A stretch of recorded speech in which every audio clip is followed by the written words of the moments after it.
ভাষার জন্য প্রাণ দেওয়ার ইতিহাস পৃথিবীতে বিরল, কিন্তু বাঙালি জাতি সেই ইতিহাস রচনা করেছে ভাষা আন্দোলনের মধ্য দিয়ে। ভাষা আন্দোলন শুধুমাত্র ভাষার মর্যাদার লড়াইয়ে সীমাবদ্ধ থাকেনি, বরং সেটি পরবর্তীতে হয়ে ওঠে স্বাধীনতার স্বপ্নের বীজ কিংবা গণতন্ত্রের অগ্রযাত্রার প্রেরণা। সকল ভাষা শহীদদের প্রতি বিনম্র শ্রদ্ধা জানিয়ে শুরু করছি দেশ টেলিভিশনের সাপ্তাহিক আয়োজন সপ্তাহের দেশ। সাথে আছি আমি ফারনাজ জুই। রক্তে রাঙানো ২১ আমি কি ভুলিতে পারি, এই শিরোনামে আজকের আলোচনায় স্টুডিওতে আছেন দুজন সম্মানিত অতিথি। চলুন পর্যায়ে পরিচিত হই। আছেন মামুনুর রশিদ, সাংস্কৃতিক ব্যক্তিত্ব। সেই সঙ্গে আরও আছেন ডক্টর মোহাম্মদ আসাদুজ্জামান, মহাপরিচালক, আন্তর্জাতিক মাতৃভাষা ইনস্টিটিউট। দুজনকে আমন্ত্রণ জানাচ্ছি আজকের আলোচনায়। জনাব মামুনুর রশিদ, আলোচনাটা আপনাকে দিয়ে শুরু করতে চাই। ২১ আমাদের কাছে একটা চেতনার নাম। ২১ মানে মাথা নত না করা, ২১ মানে অন্তহীন প্রেরণার উৎস। ২০২৪ পরবর্তী এই ২১-এর চেতনাকে আমরা কতটুকু ধারণ করছি এই মুহূর্তে? খুবই বড় প্রশ্ন। তবে আপনি যে ২১ মাথা নত না করা বলেছেন, সবই ঠিক, কিন্তু এটা আমাদের একটা অস্তিত্বের লড়াইয়ে পরিণত হয়েছিল। কারণ ভাষা যে কোনো মানুষের জন্ম থেকে মৃত্যু পর্যন্ত, তার সামাজিক জীবন, তার ব্যক্তিগত জীবন, আন্তর্জাতিক ক্ষেত্রে তার অবস্থান, এই সমস্ত কিছু মিলিয়ে এত গুরুত্বপূর্ণ যে যখন সেই ১৯৪৭ সালের পরেই পাকিস্তানি শাসক গোষ্ঠী বুঝতে পেরেছিল যে এই অঞ্চলের মানুষ, পূর্ব বাংলার মানুষকে যদি ভাষাটা কেড়ে নেওয়া যায় তাহলে তার অস্তিত্বের বিনাশ হবে, এবং সে অস্তিত্বের বিনাশ হলে আমাদের পক্ষে এই অংশটাকে শোষণ করতে সুবিধা হবে। এবং আমাদের যথার্থই তখনকার ছাত্র সমাজ, তখনকার মানুষ, তখনকার যে প্রজন্ম, তারা এটা বুঝতে পেরেছিলেন। এবং বোঝার পরেই দেখা গেল যে চারিদিকে রাষ্ট্রভাষা বাংলার জন্যে একটা লড়াই শুরু হয়ে গেল সর্বব্যাপী। অনেকে মনে করেন যে রাষ্ট্রভাষার লড়াইটা বোধহয় জিন্নার ওই উক্তি, Urdu must be, shall be and will be the state language of Pakistan, এর মধ্যে সীমাবদ্ধ। এর বিরুদ্ধে ছাত্রদের পল্টন ময়দানে বা কার্জন হলের প্রতিবাদেই সীমাবদ্ধ তা নয়। তখন কিন্তু একটা সারা দেশেই একটা বিরাট সংকট চলছিল। স্কুলগুলি চলছিল না, স্কুলের জন্য ফান্ডিং সরকার দিচ্ছিল না। একটা একটা একটা মানে এমনিতে ব্রিটিশ যে ভারতবর্ষকে ফেলে গেল, তার অংশ হিসাবে এইখানেও একটা দারিদ্র, অভাব, অনটন, চিকিৎসার ব্যবস্থা নেই, কোনো কিছু নেই। সব কিছু বাদ দিয়ে পাকিস্তান একটা সাংস্কৃতিক আগ্রাসন শুরু করলো। এই সাংস্কৃতিক আগ্রাসনের ফলস্বরূপ আপনি বলেছেন ইতিমধ্যেই যে সেই আন্দোলনটা, ৫২ ভাষা আন্দোলনের আন্দোলনটা, সেই ভাষা আন্দোলনকে আমরা কিন্তু এই আগ্রাসনটাকে আমরা ঠেকিয়ে দিতে পেরেছিলাম। তারপর যে রাজনৈতিক সংকটগুলো শুরু হলো, আমাদের যে গণতন্ত্রের লড়াই, তার উপরে একের পর এক আঘাত করতে শুরু করলো। এবং পাকিস্তানি শাসক গোষ্ঠী তখন বুঝলো যে কোনো উপায় নেই, একমাত্র উপায় হচ্ছে সামরিক শাসন দেওয়া। সেই সামরিক শাসন দিয়েও দাবিয়ে রাখা গেল না এই অঞ্চলের মানুষকে। এবং কি হলো যে সেই ৬০-এর দশকের বড় বড় আন্দোলন, গণঅভ্যুত্থান, এবং তার পথ ধরে কিন্তু একটা সশস্ত্র সংগ্রাম শুরু হলো, বাংলাদেশ স্বাধীন হয়ে গেল। ঠিক আছে, এখন ২০২৪ সালে এসে ভাষার অবস্থাটা কেমন দাঁড়িয়েছে, এটা আপনার মুখ্য প্রশ্ন ছিল। এইটা নিয়ে কিন্তু আমি যথেষ্ট চিন্তিত। কারণ একটা দেশে নানান ধরনের যদি ভাষাভিত্তিক শিক্ষা থাকে, তাহলে সেই দেশকে ঐক্যবদ্ধ রাখা যেমন কঠিন, সেই জাতিকে ঐক্যবদ্ধ রাখা যেমন কঠিন। যেমন ধরুন যে এখানে একটা বাংলা ভাষার একটা শিক্ষা ব্যবস্থা আছে সরকারি, আরেকটা আছে ইংরেজি স্কুল, প্রচুর ইংরেজি স্কুল হয়েছে এখানে, এবং সেই ইংরেজি স্কুলে বিপুল পরিমাণ অর্থলগ্নি হচ্ছে। প্রাইভেট ইউনিভার্সিটি, ইংরেজি স্কুল, সেখানেও বিপুল পরিমাণ অর্থের লগ্নি হয়েছে। শুধু তাই নয়, এরপরে আমরা দেখব মাদ্রাসা এডুকেশন, সেটাও আবার আরেক ধরনের শিক্ষা ব্যবস্থা। তো এত শিক্ষা ব্যবস্থা যদি একটা দেশে থাকে, এবং শিক্ষা তো একটা খুব গুরুত্বপূর্ণ বিষয়, শিক্ষার মধ্য থেকে মানুষের সংস্কৃতি গড়ে ওঠে, তার চিন্তার ধরন গড়ে ওঠে। এইসব ব্যবস্থার মধ্য দিয়ে আমাদের বাংলা ভাষাটা কোথায় আছে। এবং এর মধ্যে আবার আমি যে মিডিয়াতে কাজ করি তার আমাদের একটু আত্মসমালোচনা করতে হয়। সেটা হচ্ছে যে আমাদের এই মিডিয়াতেও ভাষাকে ধ্বংস করা, ভাষাকে বিকৃত করার একটা প্রবণতা তৈরি হয়েছে, যে প্রবণতার থেকে আমাদের এই মিডিয়াগুলো মুক্ত নয়। তা এখন বাংলা ভাষা, এই বাংলা ভাষাকে যদি আমরা প্রমিত বাংলাকে, শুদ্ধ বাংলাকে, আমাদের আঞ্চলিক বাংলা খুব ঠিক আছে, মানে কিশোরগঞ্জের লোক, রংপুরের লোক, দিনাজপুরের লোক, তাদের ভাষায়, এটাও মাতৃভাষা, তাদের মাতৃভাষায় কথা বলবেন, তাতে আপত্তি নেই। কিন্তু প্রশ্ন হচ্ছে প্রমিত বাংলাটাও জানতে হবে। এবং আমাদের দেশে বিশেষ করে মিডিয়াতে অনেক লেখক আছে যারা নাকি প্রমিত বাংলাটা লেখা বা ব্যাকরণটা জানা এগুলো জানেন না, কিন্তু নাটক লিখে ফেলেন, অনেক লেখালেখি হয়ে যায়। তো এখন প্রশ্নটা হচ্ছে যে আজকে এই যে আন্তর্জাতিক একটা ব্যাপার, বাজার অর্থনীতি এসেছে, আমাদের ইম্পোর্ট এবং বড় বড় দেশগুলো ছোট ছোট দেশগুলোকে খেয়ে ফেলছে, সেখানে আমাদের আত্মরক্ষার একটা বড় উপায় হচ্ছে কিন্তু আমাদের ভাষা এবং সংস্কৃতি। আমরা সেই ভাষা এবং সংস্কৃতিকে যদি রক্ষা করতে না পারি তাহলে কিন্তু আমাদের অস্তিত্বই বিপন্ন হয়ে যাবে। আরেকটা কথা হচ্ছে যে এই ক্ষেত্রে আমাদের কিন্তু একটা শিক্ষণীয় বিষয় আছে। আমাদের দেশে অনেকগুলো আদিবাসী আছে, 40টি ভাষাভাষী, তারা 40 রকমের ভাষার তারা কথা বলেন। অনেকের অক্ষর আছে, আবার অনেকের অক্ষর নেই। উনি ভাষা বিজ্ঞানের শিক্ষক, এটা ভালো জানবেন। তো তারা তাদের ভাষাকে বাঁচানোর চেষ্টা করছেন। কিন্তু পৃথিবীতে 2 সপ্তাহের মধ্যে, আজকে লেটেস্ট, আগে জানতাম যে পৃথিবীতে প্রতিদিনই একটা ভাষার মৃত্যু হচ্ছে, এখন শুনছি যে 2 সপ্তাহে একটা করে ভাষার মৃত্যু হয়। এবং আমরা এই যে আন্তর্জাতিক মাতৃভাষার যে তাৎপর্যটা, এই তাৎপর্যটা কিন্তু এই কারণে ছিল যে আমরা মাতৃভাষার জন্য প্রাণ দিয়েছিলাম। আমরা যেন আমাদের ভাষা দিয়ে যেমন লেখাপড়া করতে পারি, চিন্তা করতে পারি, আমরা আমাদের রাষ্ট্রভাষা, আমাদের ভাষার মর্যাদা দিয়েছি, ঠিক তেমনি পৃথিবীর সকল ভাষাভাষী লোক তার মাতৃভাষায় যেন লেখাপড়া করতে পারে, এই সুযোগটা তৈরি হোক। এবং এই মহান আদর্শটা নিয়েই কিন্তু আমাদের সামনে এসেছিল আন্তর্জাতিক মাতৃভাষা দিবস। এবং সেখানে আমরা অনেকবার বলার চেষ্টা করেছি যে আজকে আমাদের দেশে যে আদিবাসীরা আছে তাদের ভাষায় তাদের লেখাপড়ার সুযোগ অবারিত হওয়া দরকার, সেটা এখনো হয়নি। তা আমরা আশা করব যে এই যে প্রতি বছর মাতৃভাষা আমাদের 21শে ফেব্রুয়ারি আসে, এবং আমি একটা আত্মসমালোচনা করি সবসময় যে 20শে ফেব্রুয়ারি রাতে আমাদের ভাষার প্রতি ভালোবাসা তীব্র হয়ে ওঠে, কিন্তু এই যে 21শে ফেব্রুয়ারি না, আজকে রাতেই যে একটা ঘুম দেব, এই ঘুমটা ভাঙবে পরের বছর 20শে ফেব্রুয়ারিতে। এই যে ভাষার জন্য চিন্তা, ভাষার জন্য গবেষণা, এবং আমাদের ভাষা পৃথিবীর একটি অন্যতম ভাষা। আমাদের যে সাহিত্য, যদি আমাদের সাহিত্য যদি সঠিকভাবে অনুবাদ করা হতো তাহলে তো আমার বিশ্বাস যে আমাদের এই বাংলা সাহিত্য অনেকগুলি নোবেল পুরস্কার পেত। ধন্যবাদ জানাচ্ছি জনাব মামুনুর রশিদ। ডক্টর মোহাম্মদ আসাদুজ্জামান, আমরা দেখছি ভিনদেশি ভাষার আগ্রাসনে অনেক ভাষায় আক্রান্ত হচ্ছে, সেই জায়গা থেকে বাংলা ভাষার মর্যাদা আমরা কতটা সমুন্নত রাখতে পারছি? যতই বলেছেন মামুন ভাই, সুন্দর করে বিভিন্ন দিক বললেন।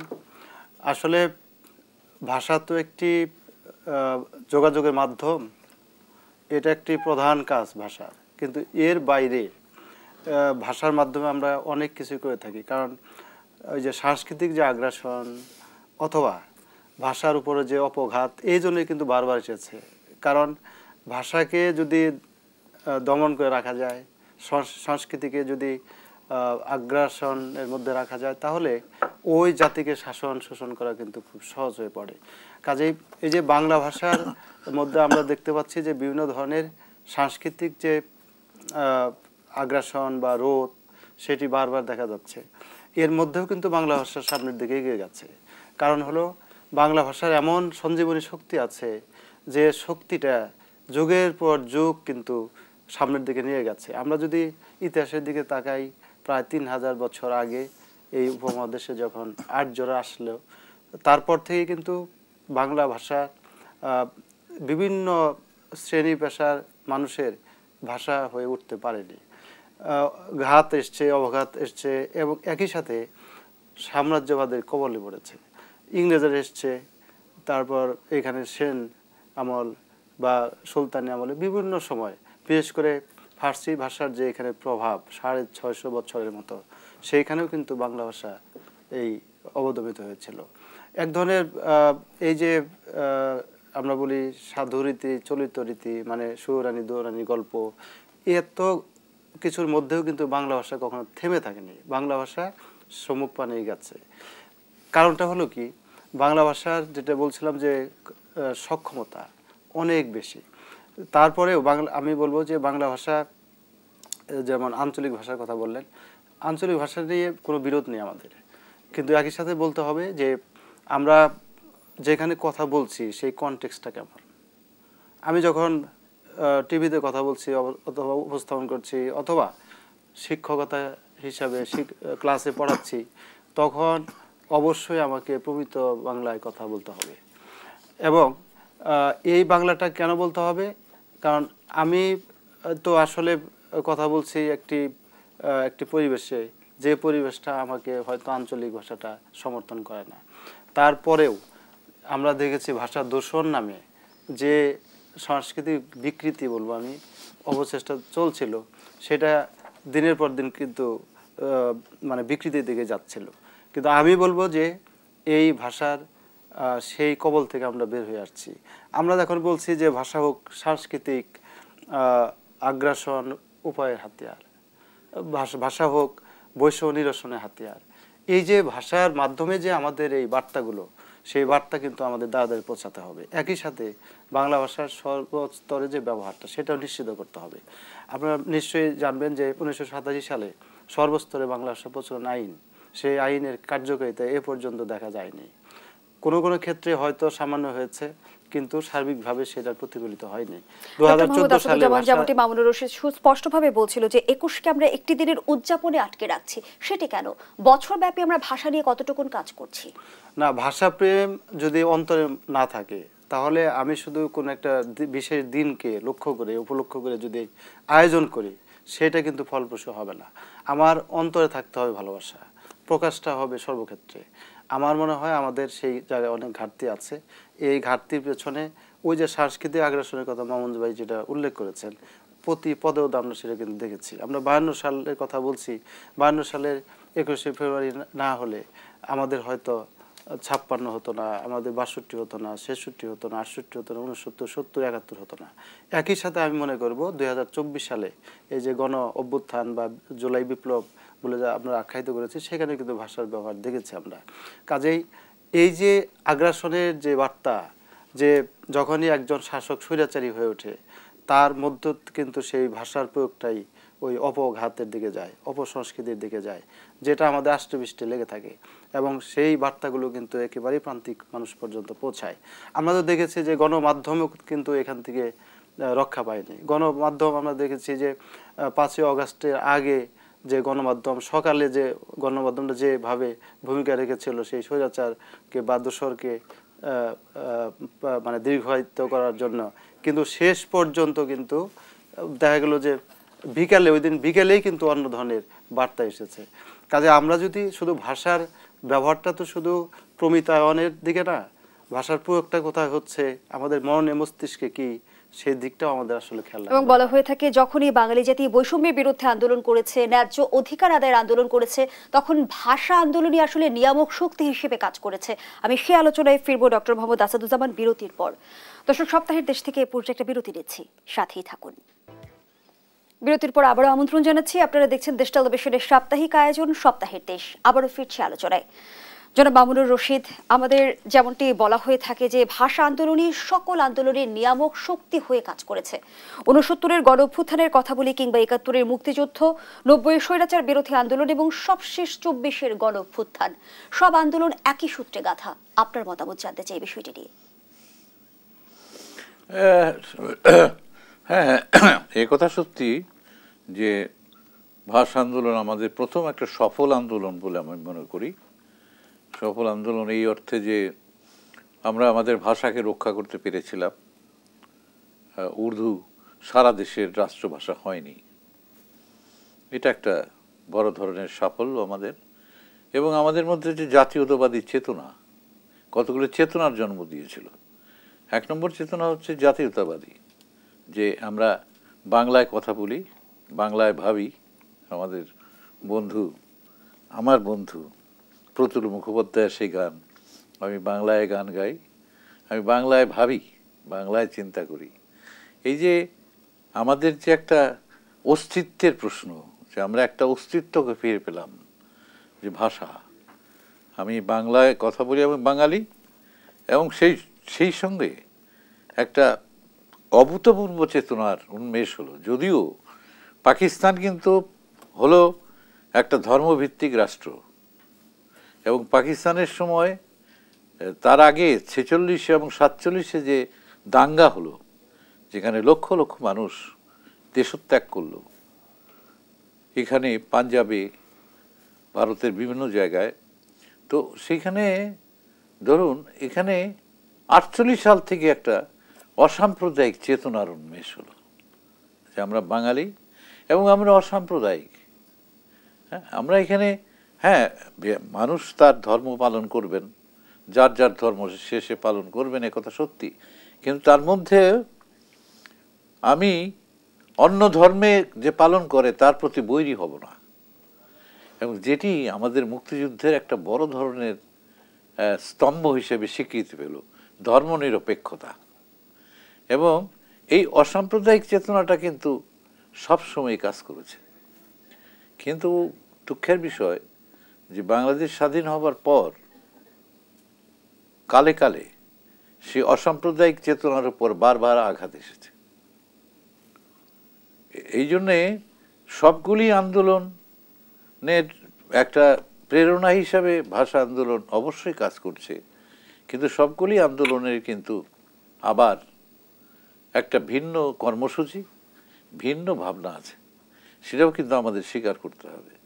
এবং সেই ভিন্ন কর্মসূচিগুলো কতটা সফল হয়েছে, যেমন আমরা একটা দীর্ঘ সংগ্রাম করেছি স্বৈরাচারের বিরুদ্ধে, এটা একটা সত্যি কথা। গণতন্ত্রের জন্য আমরা লড়াই করেছি, কিন্তু কতটুকু গণতন্ত্র আমরা অর্জন করতে পেরেছি, এই প্রশ্নগুলো কিন্তু বারবার আমাদের কাছে আসে। কিন্তু সেইখানেও ধরুন কর্মসূচি, মত, পথ, চিন্তা ভাবনার ভিন্নতা আছে। তো ভিন্নতা থাকলেও আমি মনে করি যে আজকের দিনে বা বাংলাদেশ যে কারণে, বাংলাদেশের সংবিধানে এবং বাংলাদেশের আমাদের জীবনাচরণে যার চর্চা করা উচিত, সেটা কিন্তু একটা অসাম্প্রদায়িক চিন্তা চর্চা করা উচিত। এবং এই অসাম্প্রদায়িক চিন্তার যে একেবারেই উন্মেষকাল, সেটা কিন্তু ভাষা আন্দোলন। ভাষা আন্দোলন থেকে আমরা শিখেছি যে আমরা বাঙালি, আমাদের জাতীয়তাবাদী চেতনার একটা হয়েছে। এবং সেই সাথে এটাও বলবো, এই দেশে অন্য ধর্মাবলম্বী যারা এবং অন্য ভাষাভাষী যারা, তাদের প্রতিও কিন্তু আমাদের একটা দায়িত্ববোধ আছে। সেই দায়িত্ববোধটা ভুলে গেলে চলবে না। মাঝে মাঝে এক ধরনের রাজনীতি আসে, সেই রাজনীতি এসে এই ধরনের অসাম্প্রদায়িক চেতনা, মানবিক চেতনা বোধ, এগুলো হারিয়ে যায়, এগুলো ক্ষতিগ্রস্ত হয়। সেটা আমার মনে হয় যে আজকের দিনে, এই আমাদের ২১শে ফেব্রুয়ারির দিনে আমাদের কিন্তু এটা স্মরণ রাখা দরকার, যে আমাদের মানবিক বোধটাকে, গণতান্ত্রিক বোধটাকে সমুন্নত রাখা দরকার। ধন্যবাদ জানাচ্ছি জনাব মামুনুর রশিদ। ডক্টর মোহাম্মদ আসাদুজ্জামান, ৭৩ বছর আগে ভাষা আন্দোলনের যে প্রেক্ষাপট তৈরি হলো, ভাষার সংগ্রাম কি শেষ হয়েছে? আমরা দেখেছি যে ২১শে ফেব্রুয়ারি বিশ্ববাসীর কাছে গ্রহণযোগ্যতা পেয়েছে। এখন এই দিনটি আন্তর্জাতিক মাতৃভাষা দিবস হিসেবে পালন করা হয়ে থাকে, কিন্তু এরই সাথে বলা হয়ে থাকে যে বাংলা ভাষা নিজ ভূমে পরাধীন, এখনো দুঃখিনী বর্ণমালা হয়ে রয়ে গেছে। কথাটা যথার্থই। কারণ হলো যে বছরের দিক থেকে অনেকটা পেরিয়ে গেছে, কিন্তু আমাদের বাংলা ভাষা, আমাদের জাতিসত্তার যে অবস্থান, সেটা কতটুকু আমরা এগোতে পেরেছি সেই প্রশ্ন বারবার আসছে। আর এই প্রশ্ন তখনই আসে যখন আমরা আসলে এই ভাষার মাধ্যমে আমাদের যে অধিকার, যে জাতিসত্তার বিকাশ, অর্থনৈতিক উন্নয়ন অথবা সর্বজনীনভাবে ভাষার যে ব্যবহার, সেটা আমরা করতে পারি না। কারণ হলো যে ভাষা তো একটি উপায় মাত্র, এর মধ্যে তো চিন্তা জগতের যে পরিবর্তন, সেটাও ভাষার মাধ্যমে হয়। সেই জায়গাটায় আমরা আসলে অনেক সময় পরাধীনতার শৃঙ্খলা আবদ্ধ হই। এখন প্রশ্ন জেগেছে যে আমরা তো এখন স্বাধীন সার্বভৌম দেশে বাস করছি, তাহলে চিন্তার জগতে কেন এই ধরনের সমস্যা দেখা দেয়? আমরা দেখেছি যে সেই ১৭ শতকের কবি আব্দুল হাকিম বলছেন, যেসব বঙ্গেতে জন্মি হিংসে বঙ্গবাণী, সেসব কাহার জন্ম নির্ণয় ন জানি। তার মানে কি? তার মানে তখনও কিন্তু একটা পরাধীনতার আবদ্ধই ছিল এই ভাষা। এখন সেই কবল থেকে মুক্ত হতে পারেনি। তার কারণ হচ্ছে যে এই স্বাধীনতার পরে যারা রাষ্ট্র ক্ষমতায় এসেছেন, তাদের মধ্যে কিন্তু সেই ধরনের বোধ কাজ করেনি যে আমার ভাষা আমার অধিকার, অথবা বৈষম্য নিরসন হবে আমার সর্বক্ষেত্রে। সেই ধরনের জাতি গোষ্ঠী আমরা আসলে নির্মাণ করতে পারিনি। একটা জাতিরাষ্ট্র যেভাবে চরিত্র থাকার কথা, সেই চরিত্র আমরা পাইনি। যে কারণে আমরা ২৪-এর কথা বলছি, ২৪-এর গণ অভ্যুত্থানে ২,০০০-এর বেশি ছাত্র জনতা মৃত্যুবরণ করে, হত্যা হয়েছে। এরপরে আমরা দেখেছি যে তারপরেও বিভিন্ন ধরনের যে অপঘাত, সেই অপঘাত আছেই। কাজেই বাংলা ভাষা শুধু তো আমাদের ভাষা নয়, এটা অস্তিত্বের প্রশ্ন আমাদের। একই সাথে আমাদের সংস্কৃতিকে সামনে নেবার যে প্রত্যয় এই ভাষার মাধ্যমে, সেটা হচ্ছে না। আন্তর্জাতিকভাবে অবশ্যই এই ভাষা মর্যাদা পেয়েছে। আমরা দেখেছি যে ১৯৯৯ সালের ১৭ই নভেম্বর ইউনেস্কো ২১শে ফেব্রুয়ারিকে আন্তর্জাতিক দিবস ঘোষণা করেছে। ২০০০ সাল থেকে ১৮৮ দেশে একযোগে এই দিবস পালিত হয়ে আসছে। তাহলে আন্তর্জাতিকভাবে কিন্তু মর্যাদা পেয়েছে। সিয়েরা লিওনের মাতৃভাষা হয়েছে রাষ্ট্রীয় ভাষা হয়েছে। এই যে মাতৃভাষা বিশ্ব পরিচিতি, সেটা পেয়েছে বাংলা। কিন্তু আমাদের দেশে আপনি যেটা বললেন যে দুঃখিনী বর্ণমালা এখনো কাঁদছে, এই যে একটা সার্বিক প্রশ্ন, সেই সার্বিক প্রশ্নের উত্তর কিন্তু আমরা এখনো খুঁজে বেড়াই। কারণ হচ্ছে আমাদের জাতি সংকট আছে জাতিসত্তার বিকাশের সংকট। একই সাথে আমরা সবাইকে নিয়ে অসাম্প্রদায়িক চেতনার যে দেশ, সেটা এখনো গড়ে তুলতে পারিনি। এই সংকট তাহলে কেন? সংকট হয়েছে আমাদের শাসক শ্রেণীর মধ্যে, সংকট হয়েছে আমাদের মনের মধ্যে।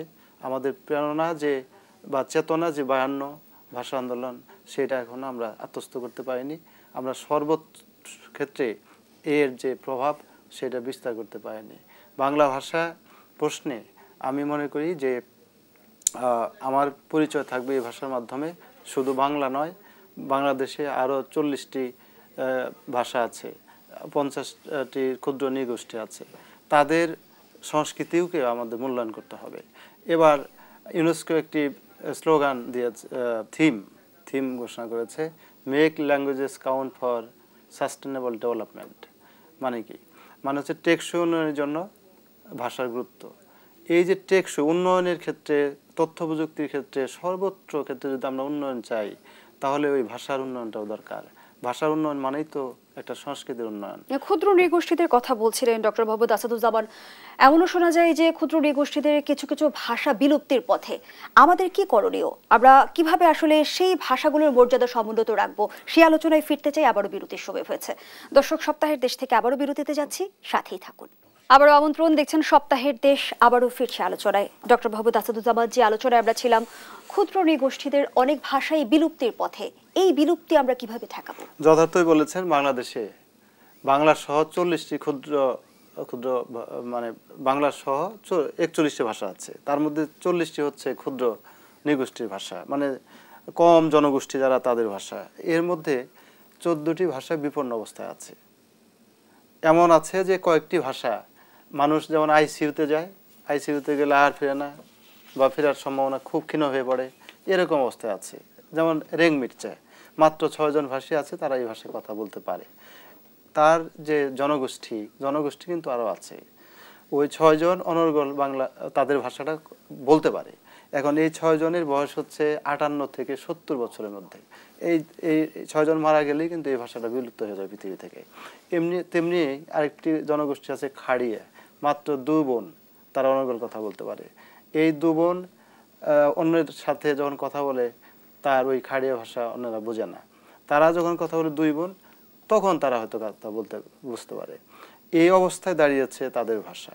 এরকম পাত্র জনগোষ্ঠী আছে, মাত্র 3900 জন তাদের জনগোষ্ঠী সিলেটে থাকে। কন্দ আছে, এটাও এই তালিকার মধ্যে আছে, কয়েক বছরের মধ্যে হারিয়ে যাবে।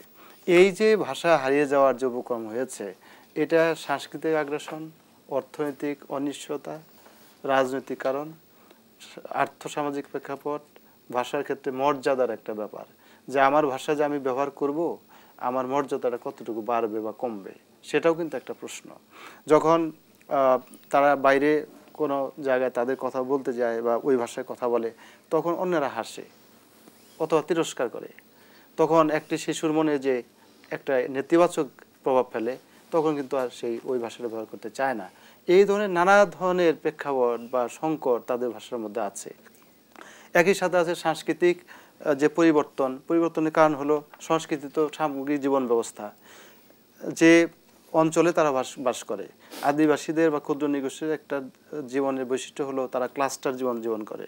তারা তাদের আবহাওয়ার মধ্যে, পরিবেশের মধ্যে যা পায় তাই দিয়ে তাদের জীবন নির্বাহ করবে, তাহলে তাদের সাংস্কৃতিক জীবন আরও তারা চালিয়ে নিতে পারবে। সেইটা তো সম্ভব না, কারণ আগে হয়তো পাহাড় গেরা একটি অরণ্যের মধ্যে তারা বাস করতো, বাইরের কারোর সাথে যোগাযোগ ছিল না। এখন সেগুলো কি হয়েছে, বন জঙ্গল কেটে ফেলা হয়েছে, তাদের খাদ্যের যে উৎস ছিল সেই খাদ্যের উৎস নেই, পরিবর্তন হয়ে গেছে।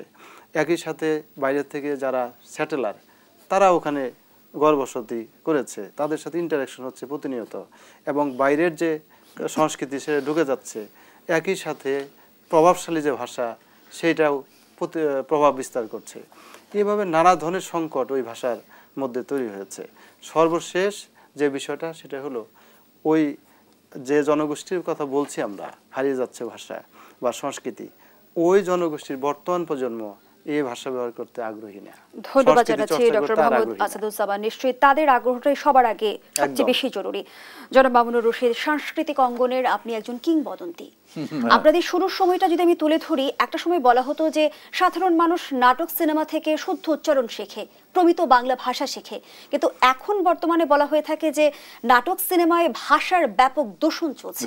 ঠেকাবো কিভাবে? প্রথমেই বলেছি আমি সেটা। জি, আপনি বলছিলেন প্রথম অংশে।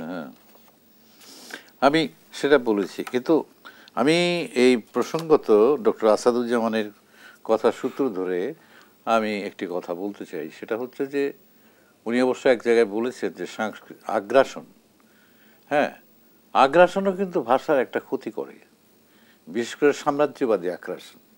আমরা যদি আজকে ল্যাটিন আমেরিকা এবং সাউথ আমেরিকার দিকে তাকাই, আফ্রিকার দিকে তাকাই, তাদের কি ভাষা ছিল না?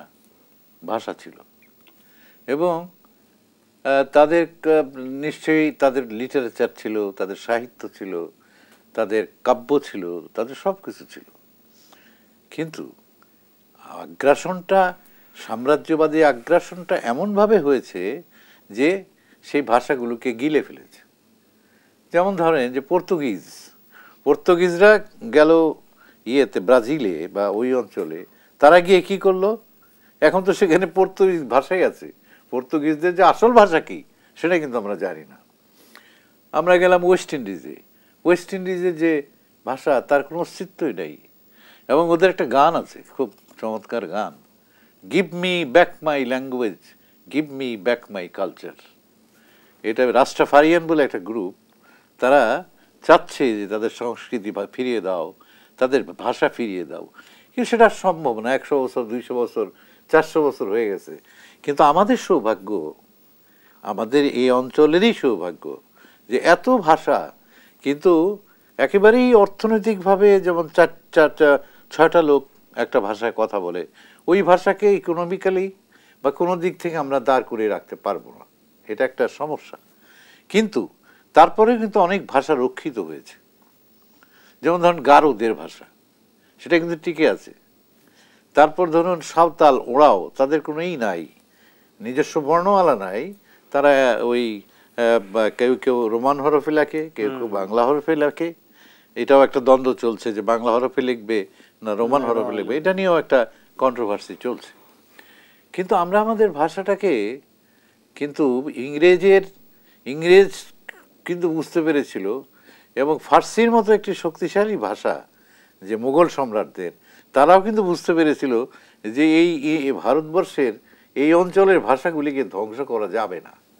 যে কারণে দেখেন ফোর্ট উইলিয়াম কলেজ করলো উইলিয়াম ক্যারি, এবং যারা ইংরেজরা তারাই দেখলো যে এই ভাষাটাকেই আমাদের সংস্কার করা দরকার, এই ভাষার যদি কোনো উন্নতি করা দরকার হয় সেটা আমরা করব।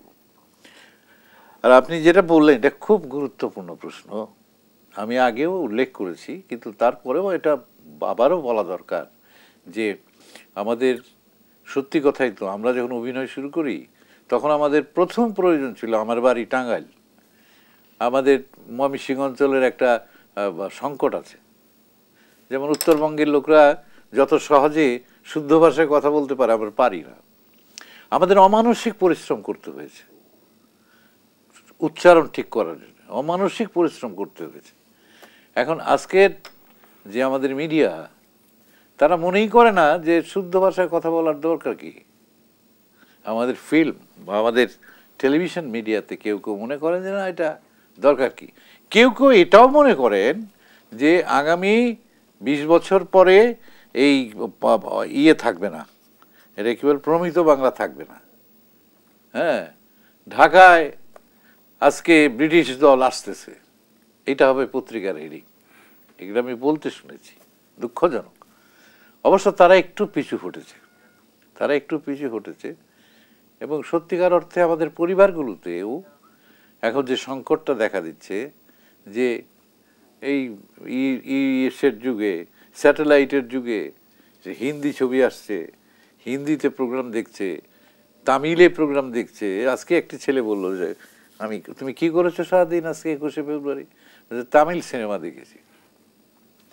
এখন তামিল সিনেমারও কি বুঝবে, ভাষাটা নিশ্চয়ই বোঝে নাই, অ্যাকশন ট্যাকশন দেখে হয়তো বুঝবে, অথবা অন্য একটি ভাষা শেখার চেষ্টাও ভালো, সেটা খারাপ বলবো না। আমরা যদি আমাদের বাংলা ভাষার প্রতি যত্নশীল না হয়, এমনও তো হতে পারে একটা সময় বাংলা ভাষার অস্তিত্ব সংকটে পড়তে পারে কিন্তু পড়বে না। এটা পড়তে পারে কিন্তু পড়বে না এই কারণে যে আমাদের বাংলা ভাষা খুব সমৃদ্ধ ভাষা। যেমন বাংলার কিন্তু একটা সুন্দর চরিত্র আছে, যেমন আমরা ফার্সি ভাষা প্রচুর ব্যবহার করি প্রতিদিন, আমরা পর্তুগিজ ভাষা ব্যবহার করি, কিন্তু সেগুলো বাংলার অংশ হয়ে গেছে। যেমন ধরুন চেয়ার, এটা তো বাংলা ভাষা নয়। জানালা, এটা বাংলা ভাষা নয়, পর্তুগিজ আমরা ব্যবহার করছি অহরহ। 33,000 বিদেশি ভাষা, আমি কি ঠিক বললাম, প্রতিদিন ব্যবহার করে থাকি আমরা। না, শব্দ 33,000 শব্দ আমরা প্রতিদিন ব্যবহার করি, যেটা আমাদের ভাষা না। আমাদের মানে ইংরেজি ভাষা সারা বিশ্বের ভাষাকে সে তার মধ্যে, যেমন ধরেন আমি একটা নাটকেই আমাদের সংলাপ আছে একটা, যে লুট, এই লুট শব্দটা কিন্তু উর্দু শব্দ, এই লুট শব্দটা উর্দু শব্দ, এটা বাংলায় এসেছে, ইংরেজিতে এসে, যেমন লুটিং, দে হ্যাভ লুটেড মাই মানি, হ্যাঁ, তো এসেছে। তো এখন ধরেন যে আমরা লুটকে আমাদের বাংলা ভাষায় আত্মীকরণ করে ফেলেছি।